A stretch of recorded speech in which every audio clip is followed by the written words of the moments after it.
너희는 세상의 소금이니 소금이 만일 그 맛을 잃으면 무엇으로 짜게 하리요. 후에는 아무 쓸데없어 다만 밖에 버려져 사람에게 밟힐 뿐이니라.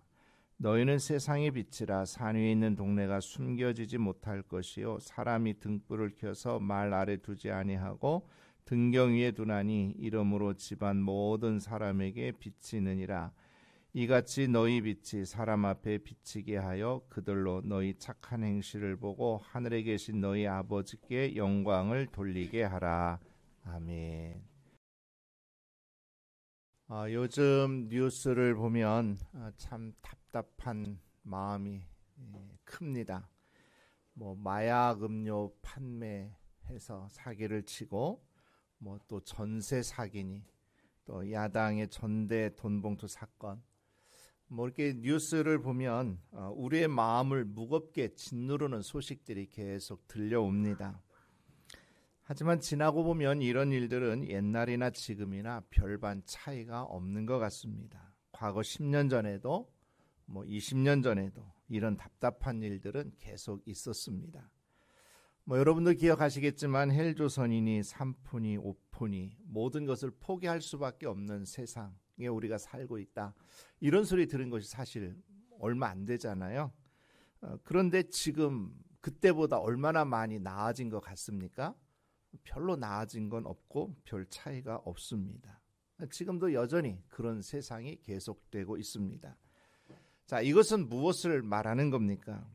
이 땅에 소망이 있다고 믿는 사람이 이 땅에서 어떻게 하면 더 잘 살까 열심히 노력하고 애를 쓰며 살긴 하지만 오히려 이 땅에 소망이 없다고 하는 사실을 잘 말해줍니다. 자, 그럼 과연 이 땅에 소망이 없는 것입니까? 우리는 그렇다면 어디에 소망을 두고 살아야 하겠습니까? 시카고 무디 성경학교 총장이었던 조지 스위팅 박사는 이런 말을 했습니다. 사람은 40일을 먹지 않고도 살 수 있고 3일 동안 물을 마시지 않고도 살 수 있고 8분간 숨을 쉬지도 않고 살 수 있다고 했습니다. 그러나 소망이 없이는 단 2초도 살 수 없다. 이렇게 말했어요. 참 맞는 말이지요. 우리가 살면서 가장 필요로 하는 것은 소망입니다. 자, 소망이라고 하는 것은 지금보다 뭔가 더 나아지는 세상을 바라보는 것 아니겠습니까? 누구든지 다 지금보다는 더 좋아지기를 바라면서 살지 않습니까? 그래서 우리는 그러한 소망을 품고 살면서 그 소망이 우리 삶 가운데 이루어지게 될 때 행복을 느끼면서 살게 됩니다. 위대한 현대 사상가 중에 한 명의 에릭 프롬, 그분이 이제 인간을 호모 에스퍼런스라고 정의를 합니다. 에스퍼런스라고 하는 말은 라틴어로 희망이라고 하는 뜻입니다. 그러니까 인간은 희망을 갖고 사는 존재다라고 하는 거죠. 자, 이렇게 우리 인간은 희망 없이는 살 수 없는 존재인데 우리가 사는 이 세상에서 소망을 찾지만 이 땅에서 소망을 찾기가 어렵다는 겁니다. 그 이탈리아 시인 단테가 이제 신곡이라고 하는 유명한 작품을 썼는데 이제 그 지옥편에 보면 여기 들어오는 자는 모든 희망을 버려라. 이 말이 지옥문 입구에 써 있다라고 말을 해요. 그러니까 지옥은 희망을 품을 수 없는 곳이라는 말이죠. 그러니까 희망조차 품을 수 없는 완전한 절망의 상태. 그러니까 모든 것이 다 끝나버린 그런 곳이 지옥이라고 하는 말이죠.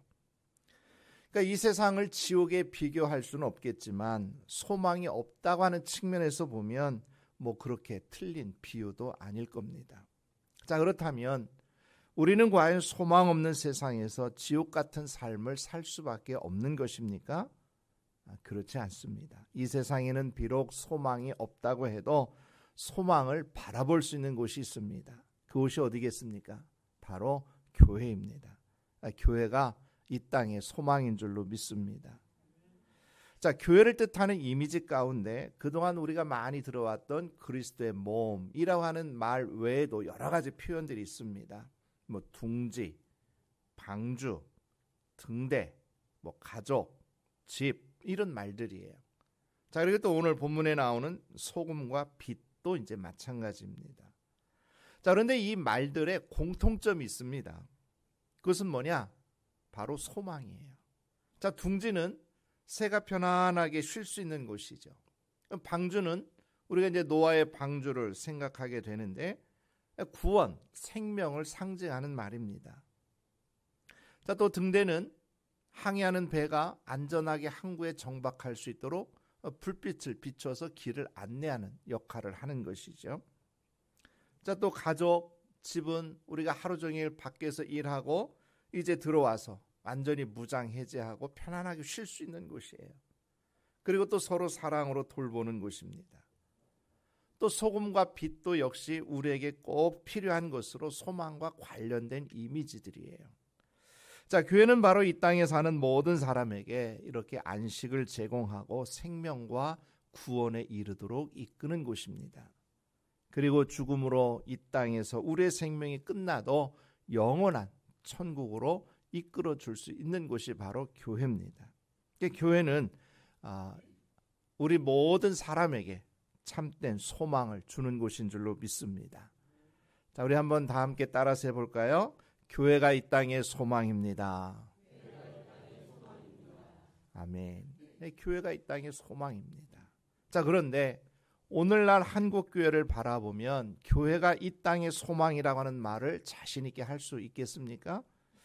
안타깝게도 이제 한국 교회가 이 땅의 소망이다라고 하는 말을 자신 있게 그렇다라고 대답할 수 있는 사람 많지 않을 겁니다.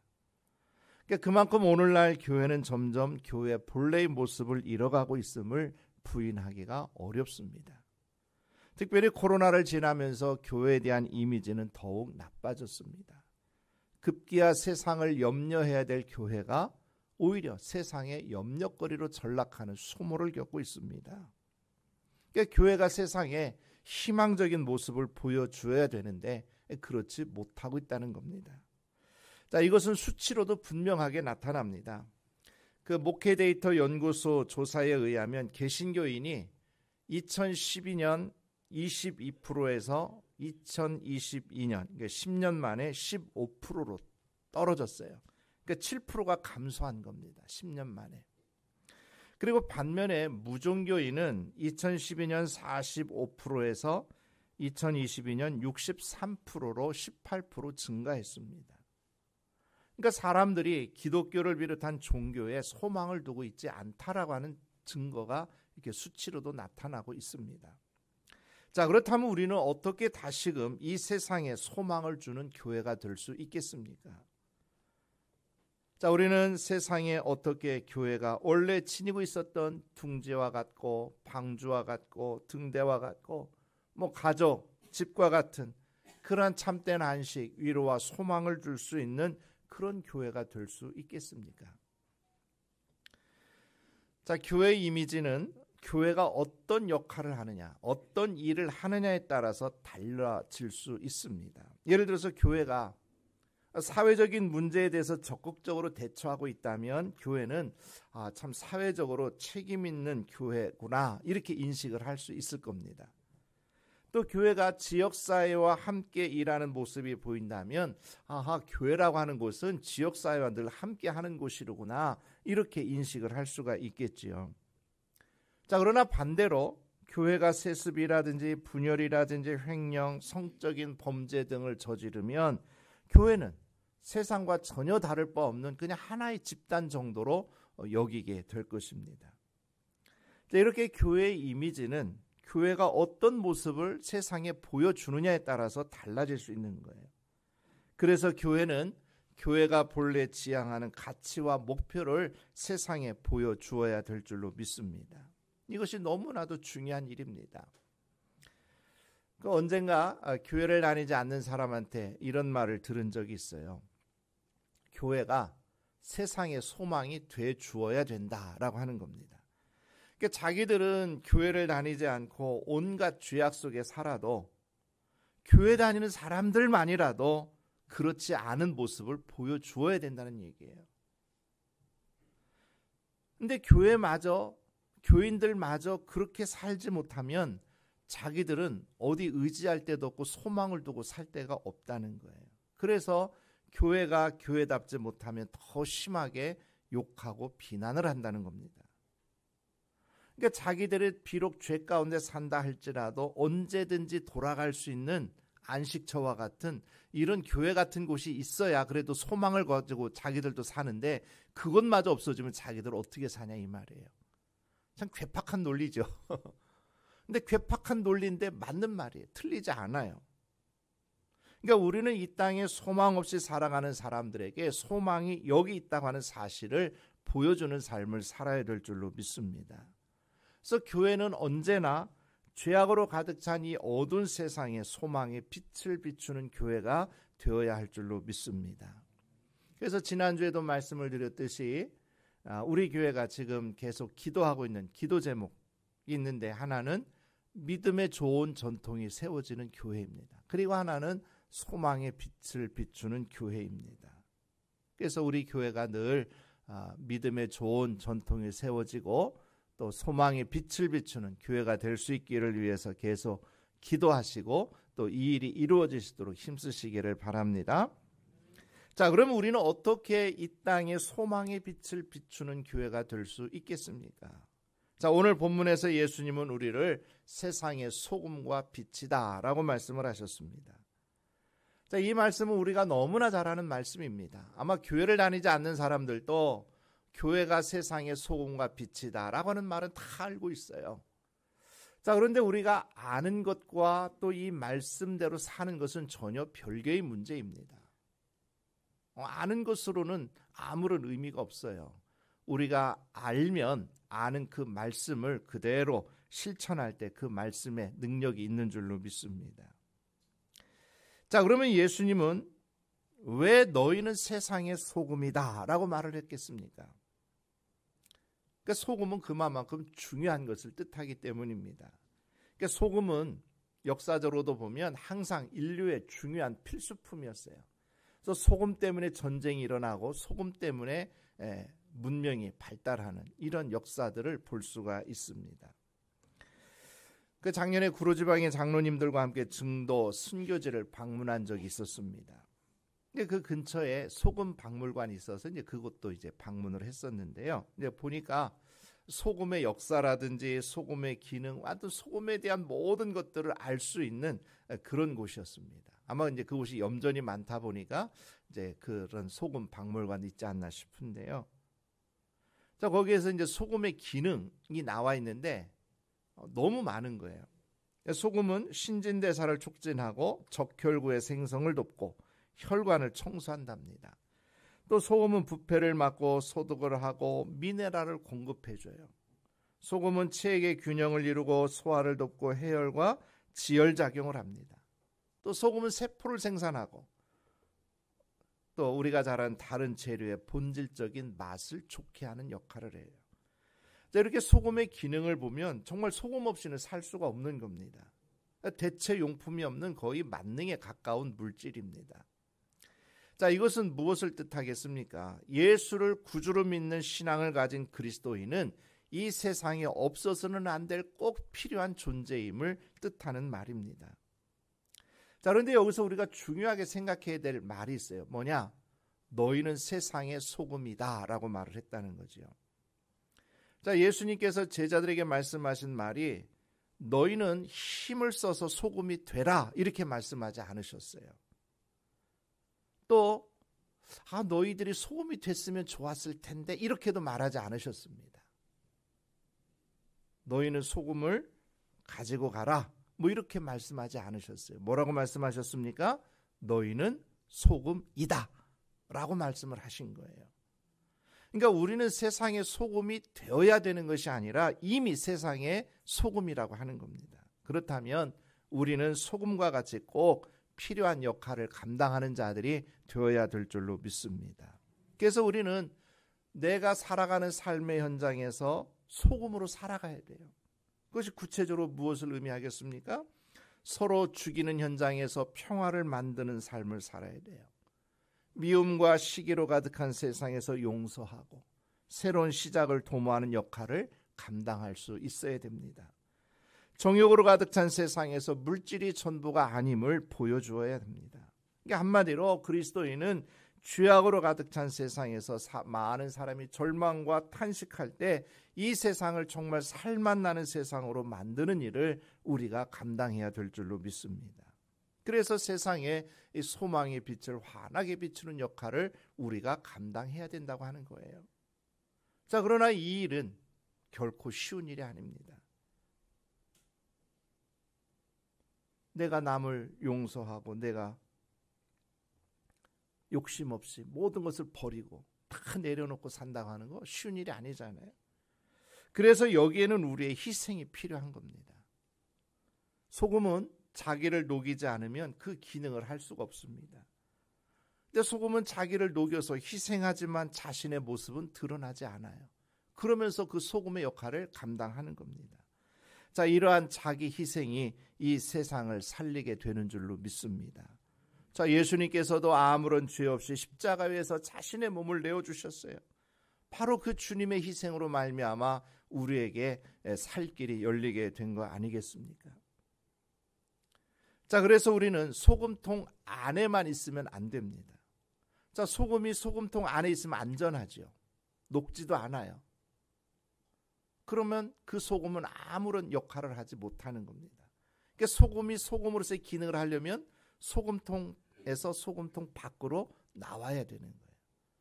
자, 예수님께서도 하늘 보좌를 버리시고 낮고 천한 이 땅에 사람의 몸으로 오셨습니다. 그러니까 우리는 이 세상과 분리되면 안 된다는 거죠. 그러니까 우리는 교회 안에서만 우리끼리만 교인이고 우리끼리만 예수 믿고 우리끼리만 구원받고 우리끼리만 하면 안 된다는 거예요. 우리는 세상으로 나가야 된다고 하는 거죠. 그래서 우리는 적극적으로 이 세상에서 주의 복음을 전하고 그들에게 진리를 따르는 삶의 모습이 무엇인지를 올바로 보여주어야 하는 겁니다. 그러니까 우리는 이 사명을 감당하는 자가 돼야 돼요. 너희는 세상의 소금이다 라고 하신 말씀 우리는 늘 기억해야 될 것입니다. 자, 그런데 우리가 이 사명을 다하지 못하면 어떻게 됩니까? 필요 없는 존재가 되고 말아요. 자, 소금은 다양한 다른 미네랄 속에 포함되어 있었습니다. 그런데 이 소금이 비나 태양에 노출이 되면 그 전형적인 소금의 맛, 부패를 방지하는 능력 상실해버리고 맙니다.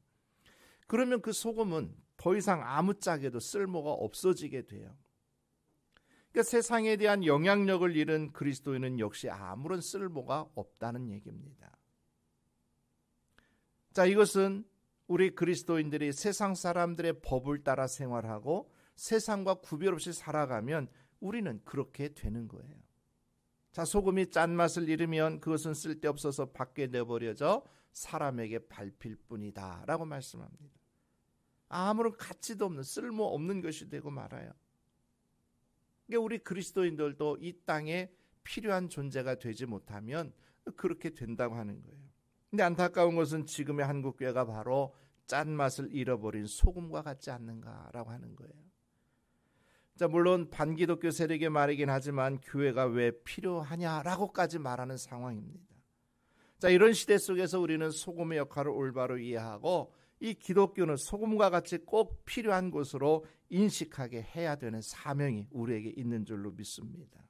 그래서 소금이 자기 희생을 통해서 우리의 삶을 이롭게 하듯이 우리 그리스도인들이 정말 이 세상에 나아가서 자기 희생과 양보와 배려 또 정의롭게 살아가는 삶을 보여줌으로 이 땅에 소망의 빛을 비추는 삶을 살아야 될 줄로 믿습니다. 자, 그 다음에 주님은 이어서 너희는 세상의 빛이다 라고 말씀하십니다. 자, 우리는 여기서 너희가 누구인지를 알아야 돼요. 자, 너희가 누구겠습니까? 바로 제자들이에요. 예수님을 따르는 사람들입니다. 자, 그런데 예수님을 따르던 이 제자들은 어떤 사람들이었습니까? 아주 단순하고 보잘것없는 사람들이었습니다. 아직 사람들의 조명을 받거나 어떤 관심 있는 뉴스거리가 되어본 적이 없는 무명의 사람들이에요. 그들 중 대부분을 업으로 생계를 끌어가고 또 그 중에 한 사람은 세관원으로 유대인들에게 멸시를 받는 사람이었습니다. 그들 중에 학식 있는 사람도 없고 사회에 영향을 끼치는 큰 인물도 없었습니다. 이게 소위 별 볼 일 없는 사람들이었어요. 자, 그런데 예수님은 그들을 향해서 뭐라고 말씀하세요? 너희가 세상의 빛이다. 이거 오늘 우리도 마찬가지입니다. 우리 역시 제자들과 얼마나 차이가 있습니까? 별반 다르지 않을 겁니다. 다 부족하고 연약한 사람들입니다. 그러나 주님은 우리를 향해서 너희는 세상의 빛이다 이렇게 말씀하고 계신 줄로 믿습니다. 자, 그렇다면 이렇게 보잘것없는 우리가 어떻게 이 세상의 소망의 빛을 비출 수 있겠습니까? 우리 스스로는 빛을 비출 수가 없어요. 왜? 우리 안에 빛이 없는데 어떻게 빛을 비추겠습니까? 그러니까 우리는 단지 빛이신 그 예수님의 빛을 받아서 그 빛을 비출 수 있을 뿐인 겁니다. 주님은 죄악으로 찬 이 세상에 우리를 구원하기 위해 오셨습니다. 우리에게 참된 소망의 빛을 비춰 주셨습니다. 우리도 주님께서 이 땅에서 사셨던 그 삶을 따라갈 때 이 세상의 소망의 빛을 비출 수 있게 되는 줄로 믿습니다. 자, 그런데 우리가 빛을 비출 때 주의해야 될 일이 있어요. 뭐냐? 등불을 켜서 말 아래 두면 안 됩니다. 오늘 본문에서 이제 등불을 켜서 말 아래 둔다 이 말이 무슨 말이냐면 등불을 그릇으로 덮어두지 말라는 말이에요. 새 번역에는 그렇게 번역이 되어 있습니다. 자, 등불은 어둠을 밝히는 게 목적이지 않습니까? 그래서 높은 곳에 두어야 돼요. 다 불은 항상 등 다 천정에 달려 있죠. 높은 곳에 있어요. 등이 아래쪽에 있으면 그 주변밖에는 못 밝혀요. 그러나 똑같은 밝기라도 위에 있으면 넓은 지역을 밝게 비출 수가 있습니다. 그러니까 누가 어떤 어리석은 사람이 등불을 켜서 그릇으로 덮어놓겠습니까? 그런 사람은 아무도 없어요. 그러니까 우리가 세상의 빛이다 라고 하는 말씀은 우리는 이렇게 높은 곳에서 세상에 빛을 비추는 사람이 되어야 된다라고 하는 것을 뜻하는 말이에요. 근데 여기는 아주 중요한 의미가 있습니다. 뭐 높은 곳에서 비춘다 해서 우리가 뭐 높은 곳에서 세상 사람들을 그냥 바라보면서 불쌍하게 여기고 뭐 그런 차원이 아닌 거죠. 이건 뭐냐? 우리의 신앙생활에서 가장 중요한 것, 이 신앙생활을 우리의 최고 삶의 우선순위에 둬야 된다 이것입니다. 그러니까 신앙생활하는 것을 다른 그 무엇 밑에 두면 안 된다는 얘기죠. 즉 우리의 육신적인 소유라든지 욕망이라든지 쾌락이라든지 걱정과 염려라고 하는 그릇으로 이 예수님의 빛을 덮어버리면 안 되는 거예요. 빛이 그릇 안에 덮여 있으면 그 점점 그 안에 산소가 없어지게 되면 그 빛은 어떻게 돼? 꺼져버리고 말아요. 그러니까 우리는 우리 안에 있는 주님의 빛이 꺼지지 않게 해야 돼요. 그러려면 어떻게 됩니까? 바로 예수님을 내 삶의 첫 번째 자리에 놓아야 돼요. 예수님을 내 삶의 가장 높은 위치에 올려놓아야 되는 겁니다. 자, 그래서 등불은 어디에 둡니까? 등경 위에 두는 거예요. 그래야 집안 모든 사람에게 비치는 겁니다. 마찬가지로 등불은 높은 위치에 있어야 돼요. 그래서 세상의 빛을 비춰야 될 우리는 예수님을 내 삶의 가장 높은 자리에 둘 때 우리는 그 높은 곳에서 이 세상을 향해 빛을 비출 수 있다고 하는 말이에요. 반면에 세상적이고 육신적인 것들은 모두 다 그 아래 두어야 되는 거죠. 그런데 만일에 우리가 세상 사람들과 마찬가지로 이 세상의 소망을 두고 육신의 정욕과 또 이생의 자랑, 안목의 정욕 이런 걸 우리가 앞세우게 되면 우리는 이 세상에 주님의 그 빛을 비출 수가 없는 겁니다. 우리가 빛 대신 주님을 따르지 못하면서 어떻게 이 세상에 주님의 빛을 비출 수 있겠습니까? 그러니까 주님을 내 삶의 우선순위에 두지 못하고 주님의 빛을 비출 수는 없는 겁니다. 그래서 우리는 주님께서 말씀하신 것처럼 무엇을 먹을까, 무엇을 입을까 염려하는 삶을 버리고 먼저 그의 나라와 그의 의를 구하는 삶을 살아야 될 줄로 믿습니다.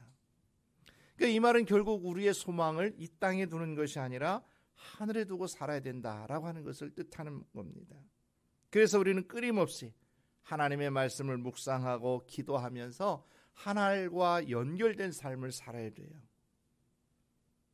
그래서 이 땅에서 소망의 빛을 비추는 삶이 비록 힘들고 어렵지만 장차 하늘에서 받을 영광과 비교하면 아무것도 아니라는 생각으로 모든 어려움을 이겨내고 우리는 이 일을 해내야 될 줄로 믿습니다. 자, 우리가 이 세상에서 소금과 빛의 사명을 다하며 이 죄악된 세상에 소망의 빛을 비추는 선한 삶을 살아갈 때 그것이 하나님의 영광을 드러내는 일이 되는 겁니다. 아까 교회 다니지 않는 사람이 교회 다니는 사람들이 우리에게 소망의 빛이 돼 주어야 된다, 뭐 그런 말 했는데 맞습니다. 정말 우리 교회가 이 세상에 정말 교회는 아직도 살아있고 교회는 정말로 의롭고 정말 교회는 내가 언제든지 돌아가야 될 곳이다 라고 하는 그런 인식을 가지고 있다면 믿지 않는 사람들도 언젠가는 주님 앞에 돌아올 날이 있지 않겠습니까? 그러니까 세상 사람들은 우리들을 바라보면서 하나님께 영광을 돌리는 삶을 살 수가 있는 것입니다. 바로 우리는 오늘 이 사명을 감당해야 되는 자들인 줄로 믿습니다. 그 스위스 알프스에 한 오두막집이 있었습니다. 근데 이 집은 종치는 집이라고 하는 별명으로 불렸어요. 근데 그 집이 어떻게 생겼냐면 그 스위스 알프스 산에 눈보라가 휘몰아치는 길에 아들이 길을 잃고 죽었어요. 그래서 이제 이 어머니는 그 아들의 죽음을 너무 안타까워서 다시는 내 아들과 같은 희생을 당하는 사람이 없었으면 좋겠다. 그래서 이제 그곳에 집을 만들고 종을 달아놓은 겁니다. 그래서 눈보라가 치고 등산객들이 길을 잃고 방황하면 종을 치는 거예요. 그래서 사람들은 그 종소리를 듣고 비록 앞은 보이지 않지만 소리를 따라서 가다가 결국은 피난처를 만나고 그곳에서 눈보라를 피하고 살 길을 찾게 된다라고 하는 겁니다. 자, 교회는 바로 길을 잃고 죄 가운데 헤매는 사람들에게 종을 올려서 구원을 받게 하는 이 일을 해야 될 줄로 믿습니다. 그리고 우리 모두는 그 종을 치는 사람이 되는 사명을 감당해야 될 자들이라고 하는 겁니다. 이 세상은 어둠과 절망으로 가득 차 있습니다. 소망이 없는 세상입니다. 그러나 예수님은 이 세상에 소망의 빛을 비추기 위해 오셨습니다. 우리는 그분을 통해서 하나님의 사랑과 은혜를 받을 수 있고 영원한 생명을 얻을 수 있습니다. 그래서 우리는 주님께 받은 그 은혜와 사랑을 이 세상에 나타내 보이며 살아야 되는 겁니다. 그래서 교회에 정말 주님께 소망이 있음을 확실하게 보여주어야 될 줄로 믿습니다. 자, 교회가 비록 손가락질을 받고 있는 세상이지만 우리가 이 세상에 소망의 빛을 비추는 삶을 살아갈 때 사람들은 그래도 교회에 소망이 있음을 깨닫고 저들이 교회로 향하게 될 줄로 믿습니다. 노아 시대에 죄악으로 가득 찼어요. 하나님은 그래서 그 세상을 물로 심판하시려고 했습니다. 그런데 그런 죄악된 세상 속에서도 노아는 의로운 사람이었습니다. 하나님의 말씀을 따라서 정직하고 의롭게 살던 사람이었어요. 그래서 하나님은 그 노아를 들어서 방주를 짓게 하고 이제 구원의 역사를 새롭게 써내려 가셨던 겁니다. 마찬가지로 비록 이 세상에 소망이 없고 죄악으로 가득 찬 세상이지만 우리가 주님의 은혜를 받고 그 은혜에 감사하면서 이 세상에 주님의 살아갔던 삶의 모습을 보여줄 때 하나님은 우리를 통해서 이 죄악으로 가득 찬 세상을 구원하는 도구로 사용하실 줄로 믿습니다. 그래서 교회는 언제나 소망의 빛을 비추는 교회가 되어야 될 줄로 믿습니다. 그래서 우리 교회가 소망의 빛을 비추는 교회가 되어서 길을 잃고 방황하는 자들을 생명의 길로 이끄는 우리 모두가 될 수 있기를 주님의 이름으로 축복합니다.